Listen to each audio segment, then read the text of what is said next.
Let's talk about some engagements for you to think about when you're working out while pregnant, how to engage your deep core, some patterns I want you to be aware of just because of how the bump is pulling us and giving us more of a lordosis. What things do you want to think about? So I want you to really think about what's happening with the curve of your back and what's happening with your rib flare. So if you're finding yourself curving a lot, a little cue I want you to give you, and I want you to use this in a little way, is to tuck your tail. So I don't want you to be tucking because this is actually more of a gripping and I don't want that. But just for cueing, I want you to imagine that your sacrum is a tail. In about 5% activation, you're just going to cue that. So essentially, you're cueing a little bit of your glutes and a little bit of your low back. So you're just a little bit of a tuck. So you're seeing it's not gripping, it's just a little bit of a putting my tail between my legs. The other one I want you to think about is your rib cage flaring. Now, if you do a little bit of this, you're going to notice that go away, the rib cage flare. But if you're still noticing it, I want you to think that there's a string from this side of your rib cage to the other side of your rib cage, and that you're pulling that string close together. And that will help you keep down your rib cage. You're going to be activating your abs, the upper part of your abs, that it'll help keep that rib cage down. But be aware of that we're going to sag into our low back a lot of times, and we're also going to rib flare a lot. Both of these cues are minor activations. So you're not gripping that, then you're rounding and you're really doing the opposite of a rib flare and you're tucking your ribs. It's just a slight engagement to keep us from flaring up, okay? Now, the big important stuff, how do you engage the rest of your core? Well, if you're doing both of those things, you're probably going to be having your core engaged anyways. But let's talk about your pelvic floor and your abdominal wall and how you're using that when you're doing movement, whether it's a fitness movement or it's something that you're lifting up a box in your house type thing.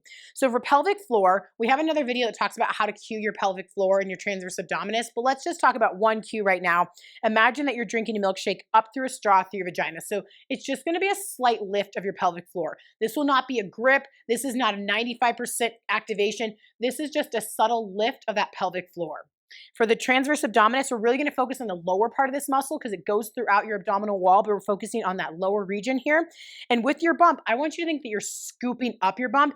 You're not bringing belly button to spine. So you're doing a lift of the pelvic floor, and you can either think of a wrapping of the transverse, but when I'm pregnant and I have a bump, I like to think about my pubic bone coming up to my belly button. So I'm thinking of a lift.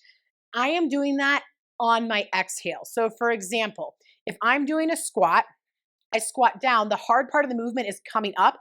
That's when I want to engage, and that's when I want to exhale. So I'm going to inhale, exhale, and on the exhale and rising, I'm thinking pubic bone to my belly button. So I'm scooping up my belly and I'm lifting up my pelvic floor. And again, this isn't a gripping. None of this is a grip.